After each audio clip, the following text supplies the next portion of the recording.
After studying this module, you shall be able to know what are the components of human development, learn about the background and present situations of each such component in India, identify factors behind their behavior, evaluate what is being done by the Indian government in their respect, analyze what still requires to be done regarding them.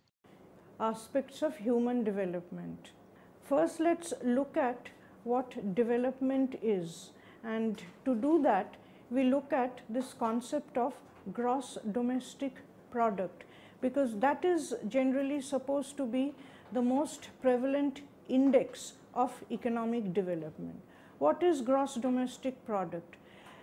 It is the sum total of economic activities measured in monetary terms produced in a country within the boundaries of the domestic economy.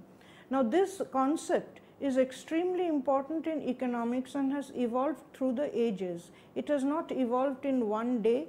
Let us now understand the concept of gross domestic product. Gross domestic product is the market value of all officially recognized final goods and services produced within a country in a year or other given period of time.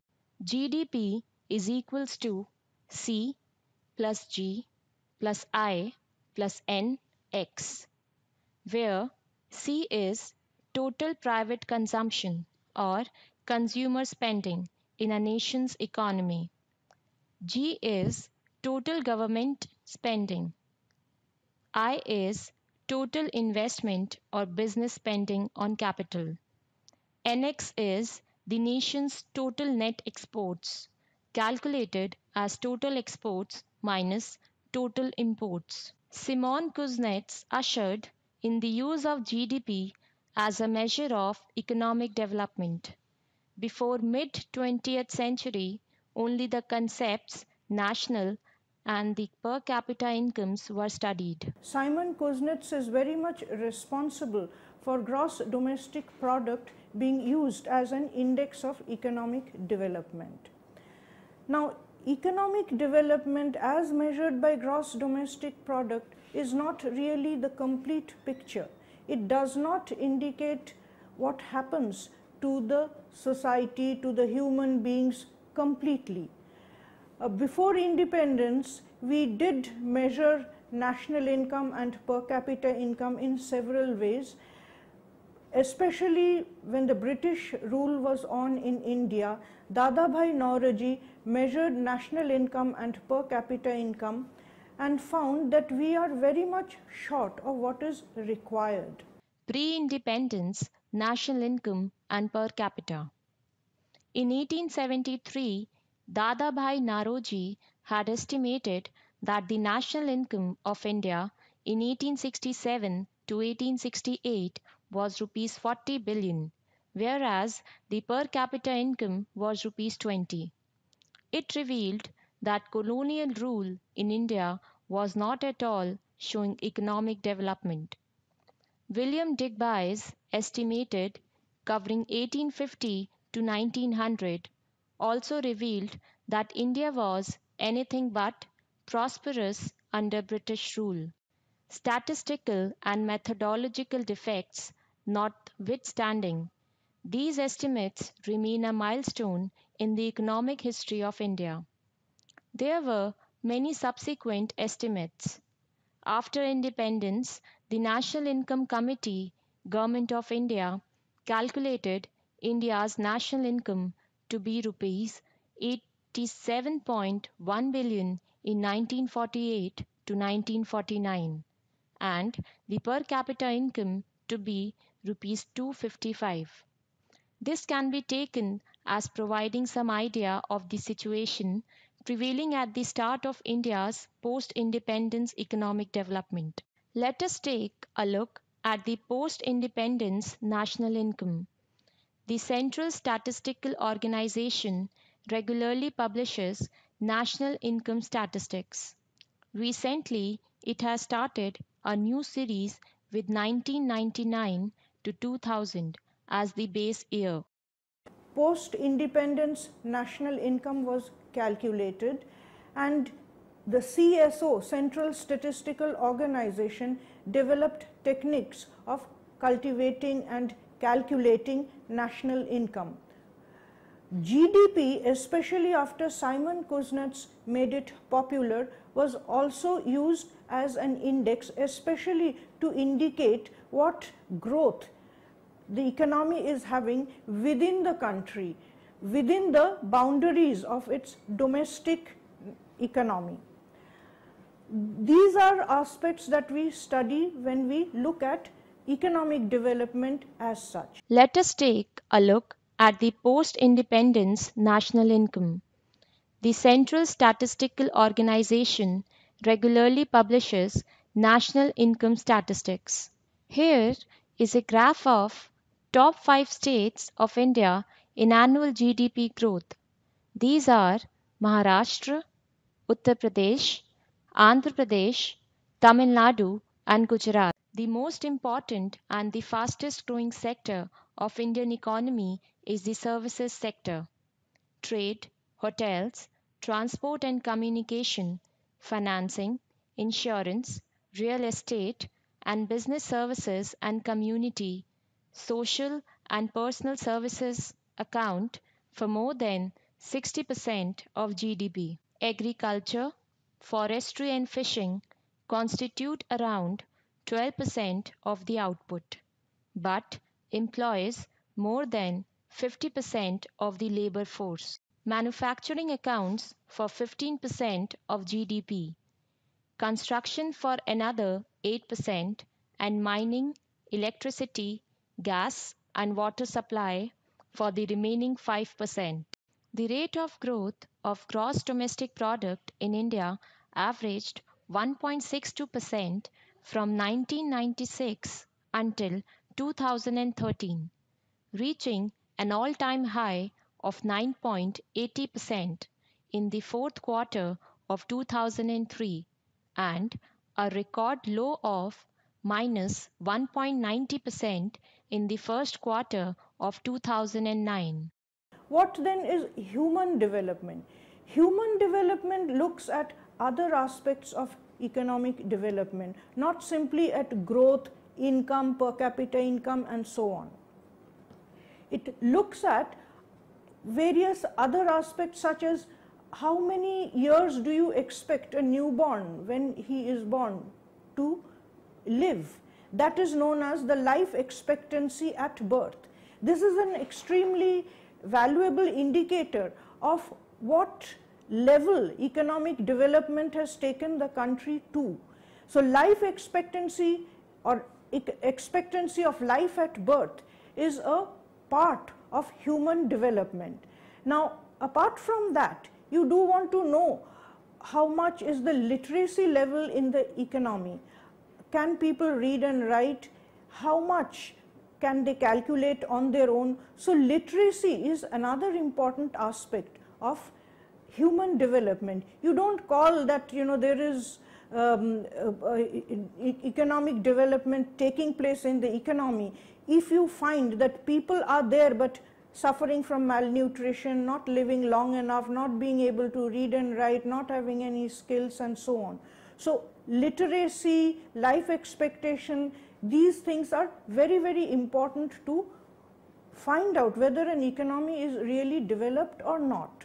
Human development, the human beings, how much do they progress in course of the economic process? This is what human development really looks at. Life expectancy is a statistical measure of how many years a newborn may be expected to live. It is a future prediction rather than a past estimation. Before the census started in 1867 to 1872, the average lifespan of the Indian population was as low as 20 to 25 years. Although continuous data is not available, the situation at the beginning of the 20th century was not much better. Expectation of life at birth in 1901 to 1911 was only 22.9 years. But there was appreciable increase since the 1920s, and in 1941 to 1950 the same expectation was 32 years. Life expectancy at birth for Indian males went up to 48.6 years in 1970 and 63.2 years in 2010.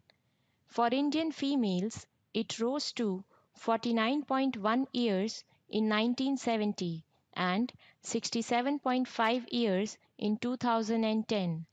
This reflects improvements in medical and sanitation facilities and some degree of the awareness for family planning. What then is human development? Human development looks at other aspects of economic development, not simply at growth, income, per capita income, and so on. It looks at various other aspects, such as how many years do you expect a newborn when he is born to live? That is known as the life expectancy at birth. This is an extremely valuable indicator of what level economic development has taken the country to. So life expectancy or expectancy of life at birth is a part of human development. Now, apart from that, you do want to know how much is the literacy level in the economy. Can people read and write?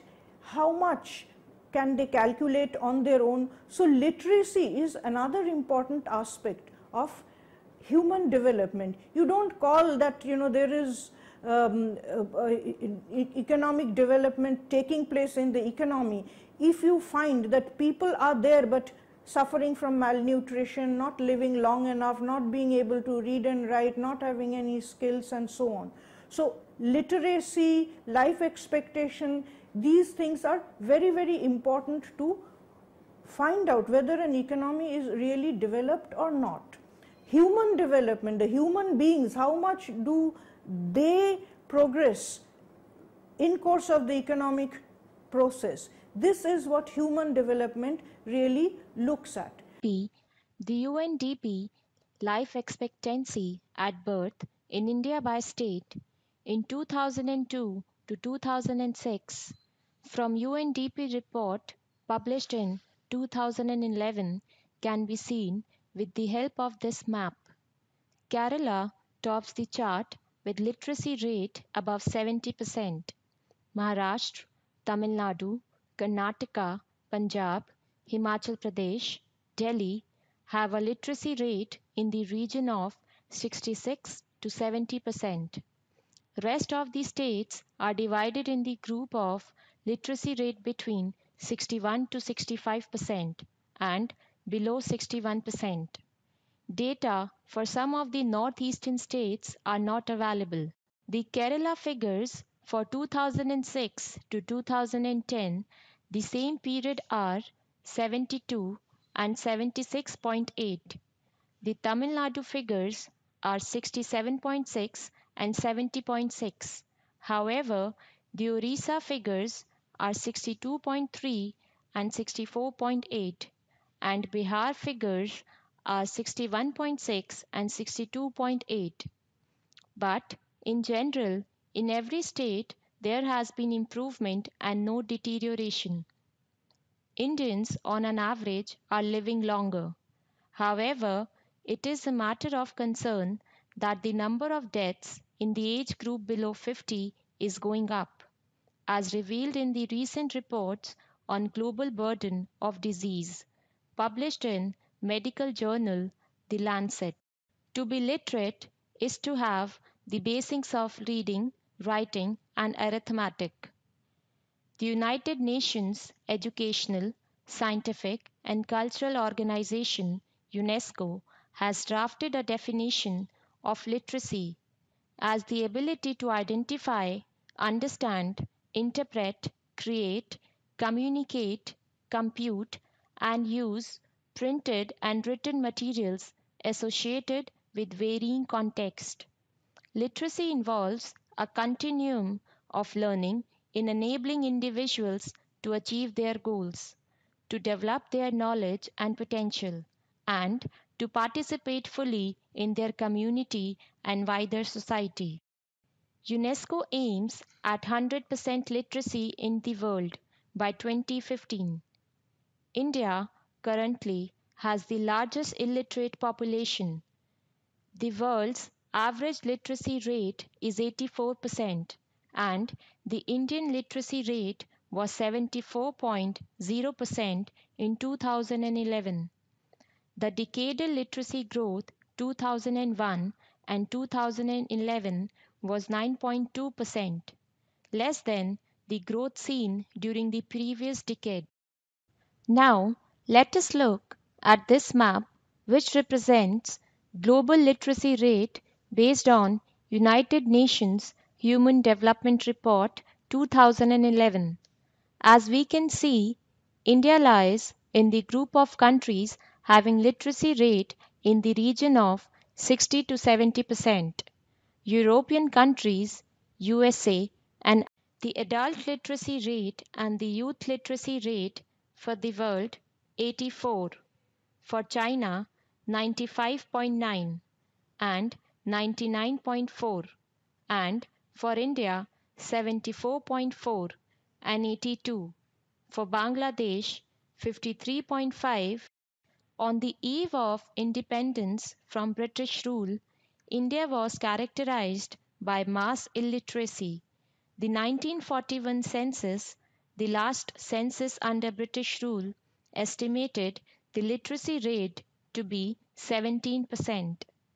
Because of India's oral tradition and the Gurukul or ashram system of education, coupled with the traditional gender bias, rise in literacy in India was witnessed only under British influence, that is, in the colonial period.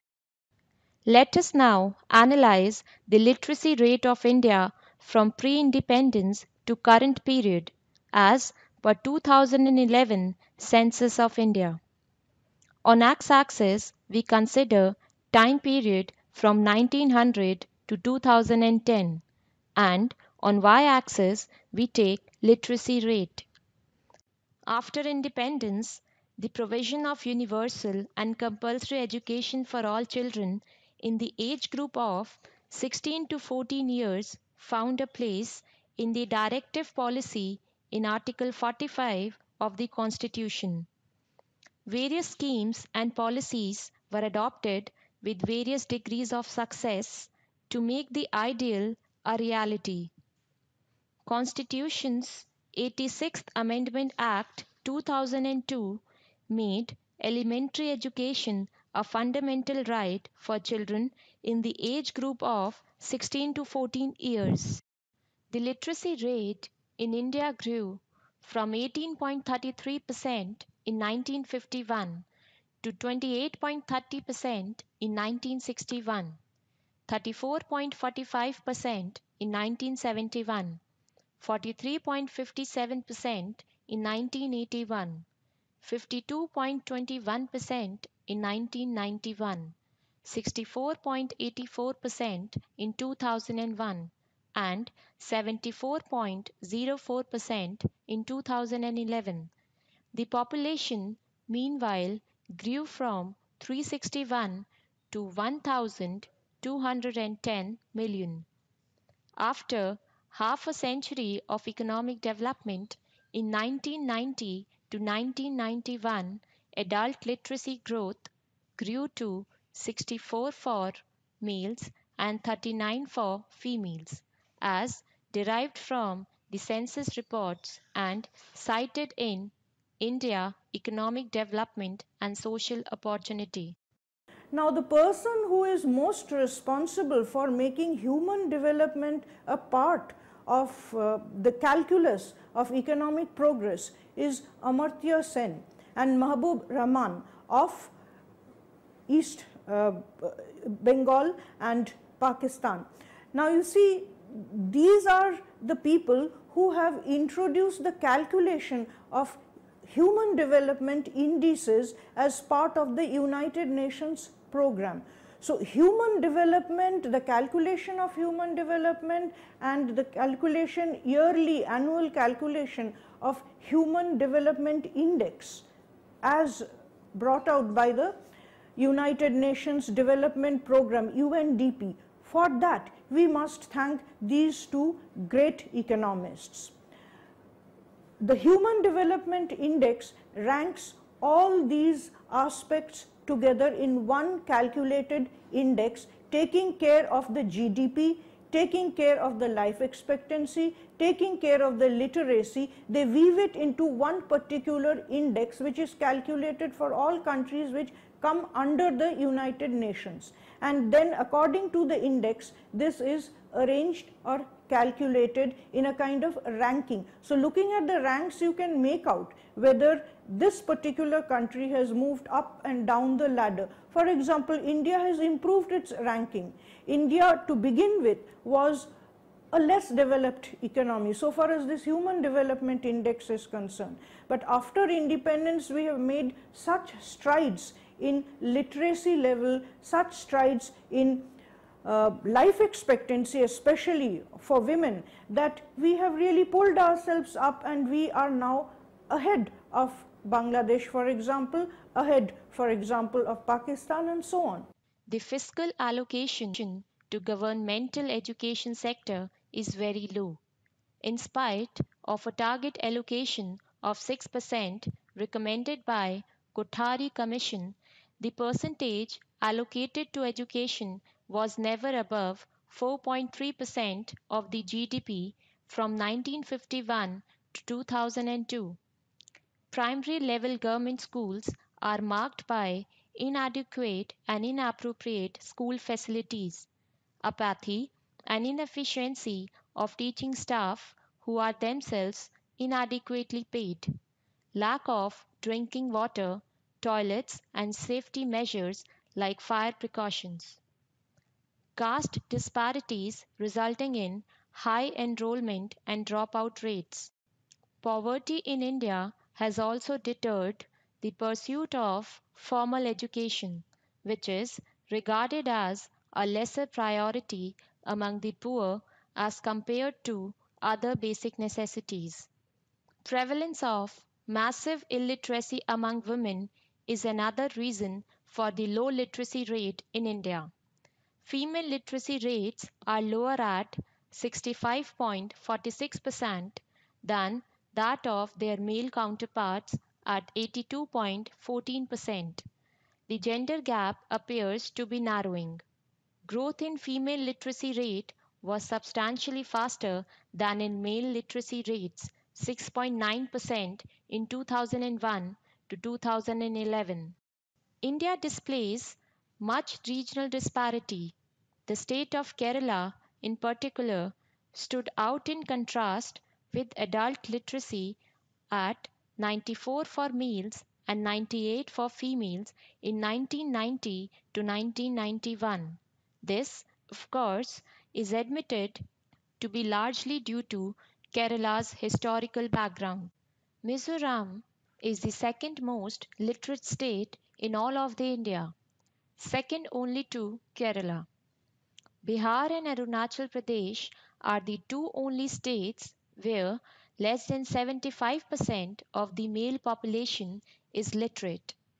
Six Indian states account for about 70% of all illiterates in India, and these are Uttar Pradesh, Bihar, Madhya Pradesh, Rajasthan, and West Bengal. Slightly less than half of all Indian illiterates are in the six Hindi speaking states of Uttar Pradesh, Bihar, Rajasthan, Madhya Pradesh, Jharkhand, and Chhattisgarh. Interestingly, variations in literacy exist even between adjacent states.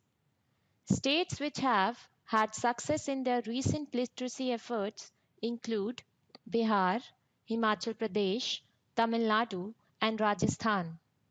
The government, the corporate sector, as well as non governmental organizations in India are trying to improve the literacy level in India and thereby the level of human development.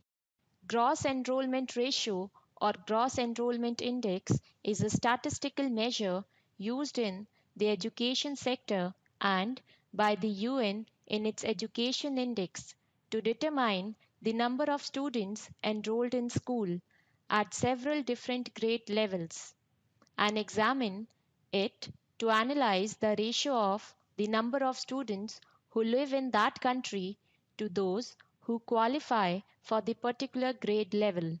The United Nations Educational, Scientific and Cultural Organization describes gross enrollment ratio as the total enrollment within a country in a specific level of education, regardless of age, expressed as a percentage of the population in the official age group corresponding to this level of education.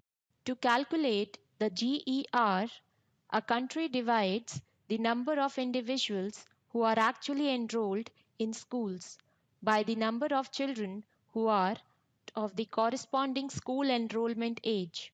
There are three gross enrollment ratios: primary, secondary, and tertiary gross enrollment ratios. Gross primary school enrollment ratio considers children usually between the age of 6 to 11. Gross secondary school enrollment ratio considers children usually between the age of 12 to 17. Gross tertiary education enrollment ratio considers the number of young people in the 5-year age group following the secondary school leaving age, that is, usually 18.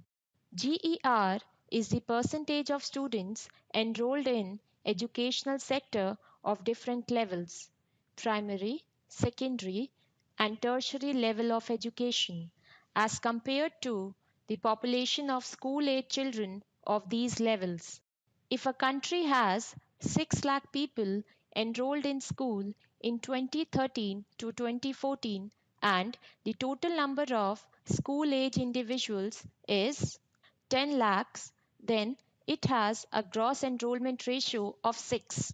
In the calculation of the knowledge component of the HDI, combined gross enrollment ratio incorporating all three levels of education is used with a one-third weight. The adult literacy rate is given one-third weight. In spite of that, there are troubles. We have problems. Our gross enrollment ratio, that is how many students do get enrolled and then keep on attending school, these things do require a lot of improvement. Regional differences are there. All regions are not of the same level. There are states like Bihar, for example, Madhya Pradesh, for example, which are much below the standards of, let's say, Kerala or Mizoram. So these regional differences need to be smoothed out, and we need to improve definitely before we can go up to the ranks of, let us say, Sweden and USA, for example, and so on. But nevertheless, improvement is taking place, and we cannot say that we are lagging behind still. There is a lot to be done still, but then we are forging ahead in terms even of human development indices as brought out by the UNDP. I hope you've got some idea of what human development is, especially in relationship to economic development. Let us summarize the points. I hope that will be helpful for you. GDP per capita is an important component of human development as well as economic development in general. That is the first point which you should remember. The rate of growth of gross domestic product or GDP in India averaged 1.62% from 1996 until 2012, reaching an all-time high of 5.8% in the fourth quarter of 2003 and a record low of minus 1.9% in the first quarter of 2009, reflecting the global slowdown, but we have confidence that it will soon pick up. Life expectancy at birth which is the second very important component of human development, went up to 63.2 years in 2010. This reflected improvement in medical, nutritional and other aspects of economic development. It is these aspects of medical, nutritional, etc. which make human development a distinct concept from economic development. Then we come to the Indian literacy rate, which improved really fast after independence to 74.4% in 2011. But nevertheless, in spite of astounding performances by Kerala and other states, India still remains the country with the largest illiterate population in the world. The gross enrollment ratio in India too is low, bringing down this third component of the Human Development Index calculated by the UNDP. Nevertheless, the Human Development Index has been going up for India, and we find that in terms of human development as well as economic development in India in general, India has really progressed.